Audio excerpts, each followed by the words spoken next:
আলোচনার বিষয় কি চলছে? আজানের গুরুত্ব এবং ফজিলত। আজান সম্পর্কে 6টা শিরোনাম এখন শুনবেন। কয়টা? আজানের ভিতরে 6টা ভাগ, এই 6 ভাগে শিরোনাম। এখন আমরা শুনবো আজানের প্রচলন হওয়ার আগের অবস্থা কি ছিল। আজান একবারে আসে নাই। আজান কি হয় নাই? একবারে আসে নাই। নামাজের যখন আসলো, নামাজ যখন মানুষের জন্য ফরজ হয়ে গেল, তখন মানুষকে নামাজের জন্য ডাকবে কিভাবে? তখন সাহাবায়ে কেরাম তার অনুমান করে নামাজের মধ্যে দাঁড়াইতেন। সময়কে কি করতেন? তখনও আজানের জন্য কোনো ডাক হাক ছিল না। তারা কি করত? নামাজের জন্য অনুমান করে সমবেত হইতেন। এর জন্য কোনো ঘোষণা দেওয়া হতো না। তাহলে অনুমান করে, আজান তখনও আসে নাই, অনুমান করে নামাজে দাঁড়াইতেন। এক। দ্বিতীয় নাম্বারে চিন্তা করলো এভাবে তো কেউ অনুমান করতে পারে, কেউ পারে না, এলোমেলো হয়ে যায়।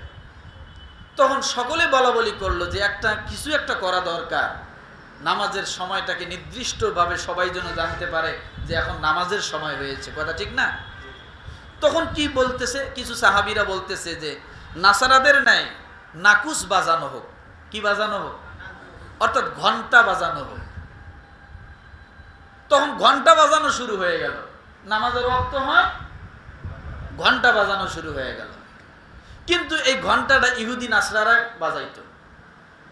এটা রসুলের কাছে তেমন একটা পছন্দ হচ্ছে না, যে এটা কেমন হবে, ঘন্টা বাজানো হলো। এরপরে কিছু সাহাবীরা বলল যে তাইলে সিংগায় ফুঁক দেওয়া হোক। কি ফুঁক দেওয়া হোক? সিংগায় ফুঁক দেওয়া হোক আজানের যখন সময় হবে। তাহলে কয় ভাবে পেলাম? অনুমান, সিংগায় ফুঁক, এরপরে ঘন্টা বাজানো। নবীজি যখন বললেন যে ঘন্টা বাজানো হোক, তখন কিছু সাহাবায়ে কেরাম চিন্তা করলেন যে আমি যদি ঘন্টাটা এই কাজে ব্যবহারের জন্য কিনে দিতে পারতাম, কতই না ভালো হতো। চতুর্থ নাম্বারে সালাতের ঘোষণা দেওয়ার জন্য একজন লোক ঠিক করা হলো। ওই লোকটাকে ঘন্টা দেওয়া হবে। তিনি কি করবেন? ঘন্টাটা বাজাইবেন আজানের সময় হলে। সেই সময় আব্দুল্লাহ ইবনে জায়েদ রাদিয়াল্লাহু তাআলা আনহু তিনি মনে মনে হয়তোবা বলেছিলেন যে যদি আমার কাছে টাকা থাকতো তাহলে আমি একটা ঘন্টা কিনে দিতাম, যে ঘন্টা বাজানোর পরে মানুষ সালাতের দিকে, নামাজের দিকে আসতো। যেমন আপনারা অনেক সময় মসজিদে মাইক কিনে দেন, ব্যাটারি না থাকলে দেন। কেন দেন? যে এটা দিয়ে আজান হবে, মানুষ কি করবে? আসবে।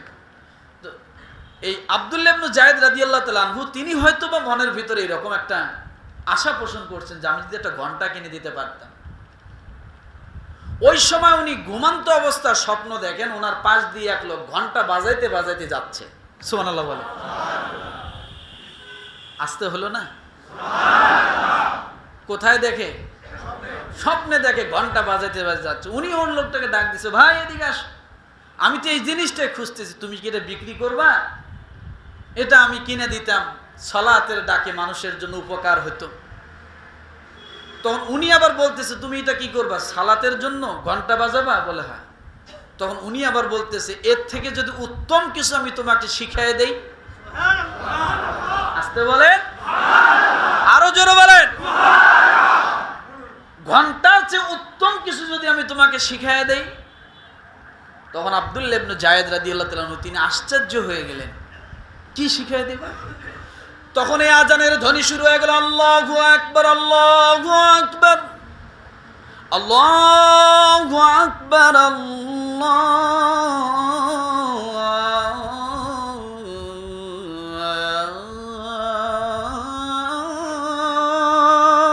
আকবার। আজান শিখিয়ে দিলেন। উনি তো খুশি, সেই খুশি, খুশিতে ঘুম থেকে জেগে উঠে দৌড় দিয়ে এসে আল্লাহর রাসূলকে জড়ায় ধরে বলতেছি, ইয়া রাসূলুল্লাহ সাল্লাল্লাহু আলাইহি সাল্লাম, আর ঘন্টা কিনতে হবে না, আমি তো স্বপ্নে যোগে আমাকে একজন আজান শিখিয়ে দিয়ে গেছে, এটা আজানের সময় যখন হবে উচ্চ আওয়াজে এটা বলার জন্য বলেছে। রাসূল নবীজি যখন জানলেন, নবীজির কাছে পছন্দ হয়ে গেল, সঙ্গে সঙ্গে নবীজি জানেন কার আওয়াজ সবচাইতে বেশি,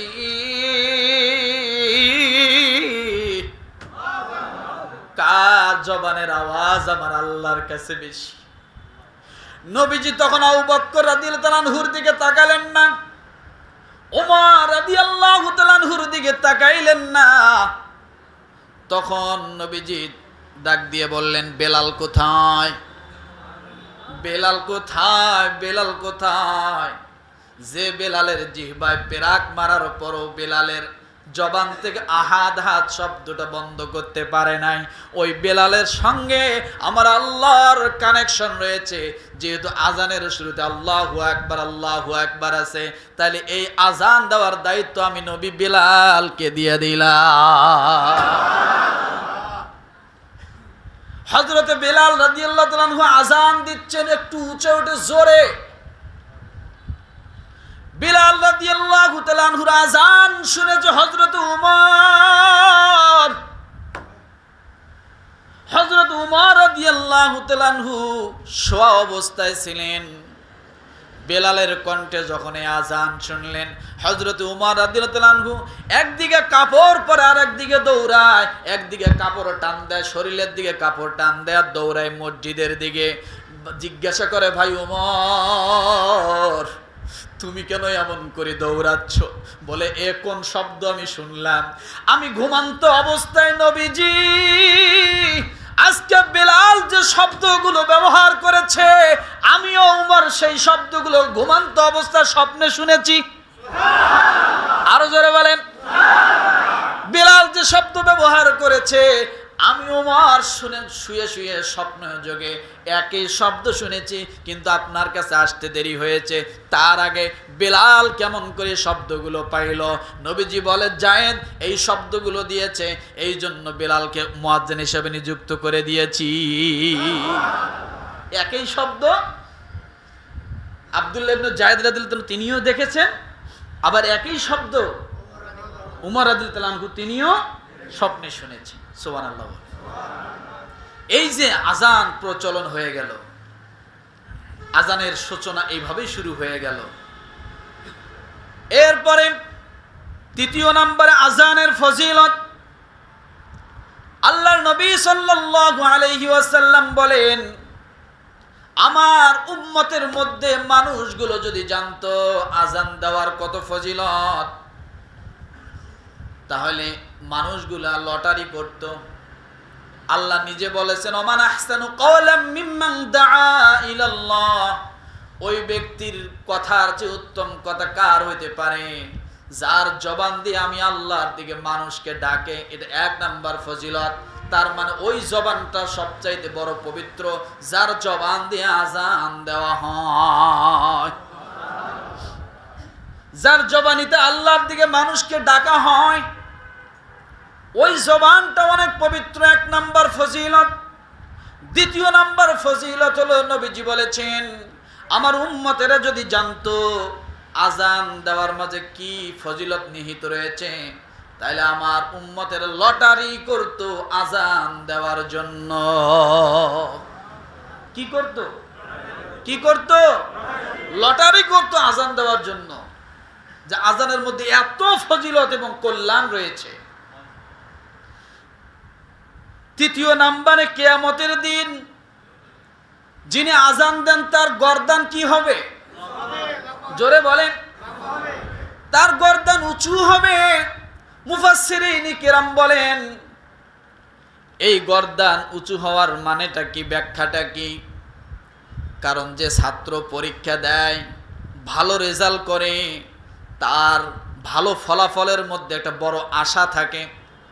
থাকে কি থাকে না? কিছুদিন আগেও স্কুলের মাঝে, বিশ্ববিদ্যালয় কলেজের মধ্যে পরীক্ষার রেজাল্টগুলো একটা বোর্ডের মধ্যে করে কাগজে ছাপায়া দিত। যখন রেজাল্ট বাইর হয়, ছাত্ররা সব হুমড়ি খায়া পড়ে। সেখানে সবাই আশা করে আমার রেজাল্টটা ভালো হওয়ার জন্য। এই হাদিসের ব্যাখ্যায় বলা হয়েছে কিয়ামতের দিন মুয়াজ্জিন যিনি হবেন, আযান যিনি দেন, ওই দিন আল্লাহ রহমতের সবচাইতে বড় আশাধারী ব্যক্তি তিনি হবেন। কিয়ামতের ময়দানে যত মানুষ আশাধারী হবে রহমতের, তার মধ্যে সবচাইতে বড় আশাধারী ব্যক্তি হবেন মুয়াজ্জিন। তিনি আশা নিয়ে বারবার মাথাটা উঁচু করে দেখতে চাইবেন তার রেজাল্ট কি, কিয়ামতের ময়দানে তার রেজাল্টটা কি। অনেকগুলো মানুষ যখন ওই যে সাপের বাক্সর খেলা দেখে না, হ্যাঁ, লাগ ভেল কি লাগ, চোখে মুখে লাগ, এই আস্তে, লেজ একটা কোন রকম ধরে টান দেয়, খালি লেজ দেখায়, নাম কি? সাপের খেলা। নাম কি? সাপ কি হাডুডু খেলে, ক্রিকেট খেলে, ফুটবল খেলে, গোলাসুট খেলে? তো সাপের খেলা আবার কি? তার মানে একটা লেজ ধরে টান দেয় আর আস্তে, দংশন করিস না, এটা বড় খারাপ সাপ। সিলেটের মাঝে একজন ব্যক্তি পেশাব করতে বসছে, পুরুষ লিঙ্গর মধ্যে এই সাপটা কামড় দিছে, পরে ধরে নিয়ে আইছি। কত কথা, কত রঙের কথা শুনবেন এদের কাছে, আছে না নাই? হ্যাঁ, রঙের কিছু কথা শুনতে হলে কাশের ওষুধ বিক্রি করে, ইঁদুরের কথা, কাশতে কাশতে খেতা ছিঁড়ে ফেলাইছে, বেড়া ভেঙে ফেলেছে, চকি ভেঙে পড়ে গেছে, আছে না এরকম কথা? এই সাপের খেলা যখন দেখতে বাইর করে দুইটা বাক্স, মানুষ মনে কম হয়, আজান দিয়ে মানুষ আনতে হয়। দেখবেন যে চতুর্দিকে গোল করে মানুষ। এখন কিছু খাটো মানুষ আছে না, দেখা যায় না, কি করে তখন? কি করে? এই রকম করে আঙ্গুলের মধ্যে ভর দিয়ে আরেকজনের ঘাড়ের মধ্যে থতমা আটকায় দেয় না? কিয়ামতের ময়দান যখন শুরু হয়ে যাবে, কিয়ামতের দিন সর্বপ্রথম গর্দান উঁচু করে রহমতের আশা নিয়া মুয়াজ্জিন দাঁড়িয়ে যাবে, আল্লাহ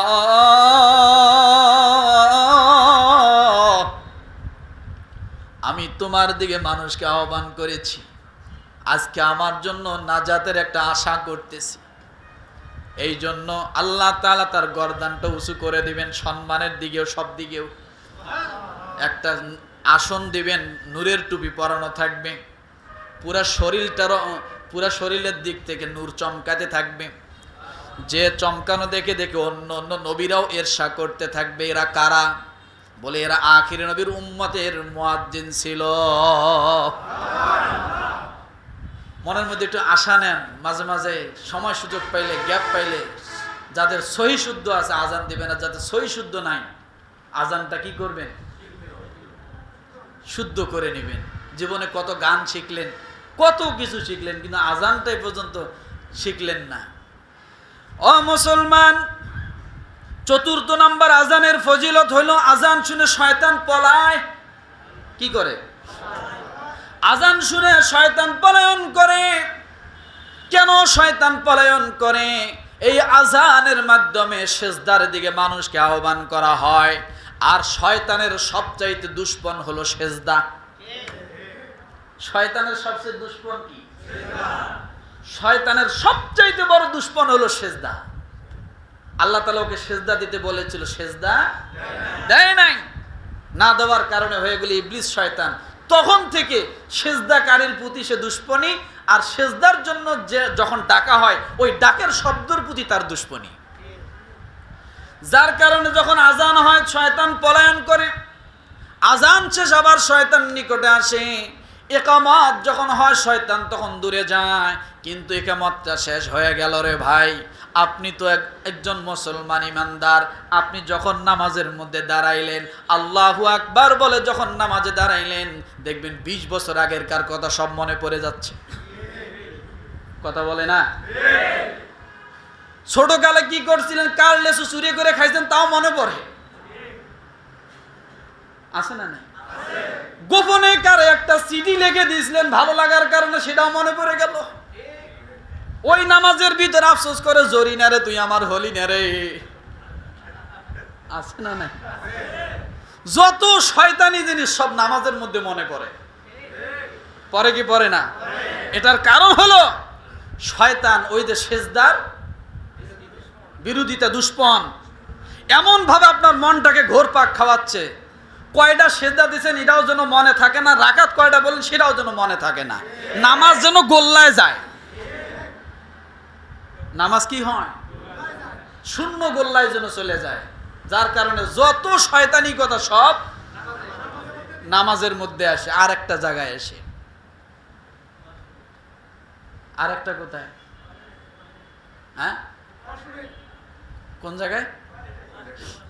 দেখছেন, আগে ছিল পায়খানা, পরে হলো ল্যাট্রিন, তারপরে হলো বাথরুম, এখন কয় কি? দুই দিন পরে আর একটা কি হবে আল্লাহ জানে। কত নাম বেড়ায়, বছরে বছরে চেঞ্জ হয়, কয় না? তাই না? ও মুসলমান, এই জন্য শয়তান আজান শুনলে পলায়ন করে।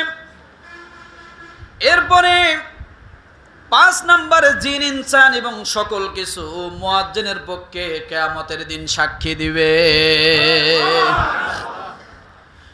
আজানের এরিয়া যতটুকু যায়, আজানের শব্দ যতটুকু যায়, পুরা এলাকার ভিতরে সাপ, বিচ্ছু, গর্তের পিপিলিকা থেকে শুরু করে যা কিছু আছে সব কিছু কিয়ামতের ময়দানে মুয়াজ্জিনের পক্ষে সাক্ষী দেয়। 6 নম্বরে নবীজি মুয়াজ্জিনের ক্ষমার জন্য আল্লাহর কাছে নিজেই দোয়া করেছেন। কয় নম্বর ফজিলত? 6 নম্বর ফজিলত, মুয়াজ্জিনের জন্য আল্লাহর নবী নিজেই দোয়া করেছেন। 7 নম্বর ফজিলত হলো মুয়াজ্জিনের আজান যত দূর যায় ওই পরিমাণ এলাকা কিয়ামতের ময়দানে মুয়াজ্জিনের জন্য শাফায়াত করবে, শাফায়াতের সুপারিশ করবে।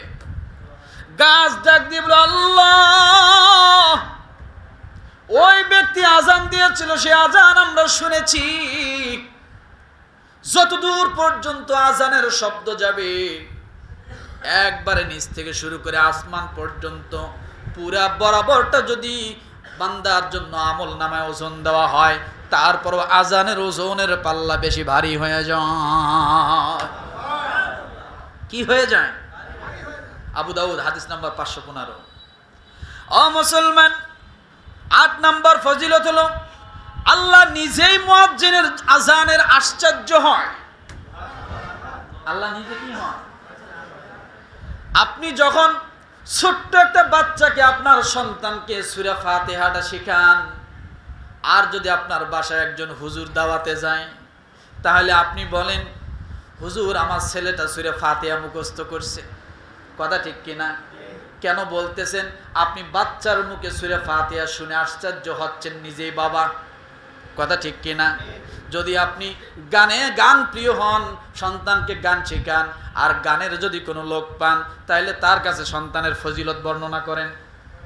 আমার সন্তান গান শিখেছে, বাবা শোনাও তো গান। আছে না নাই? যে যেমন, যার কাছে যেমন সে সেই রকমই হয়।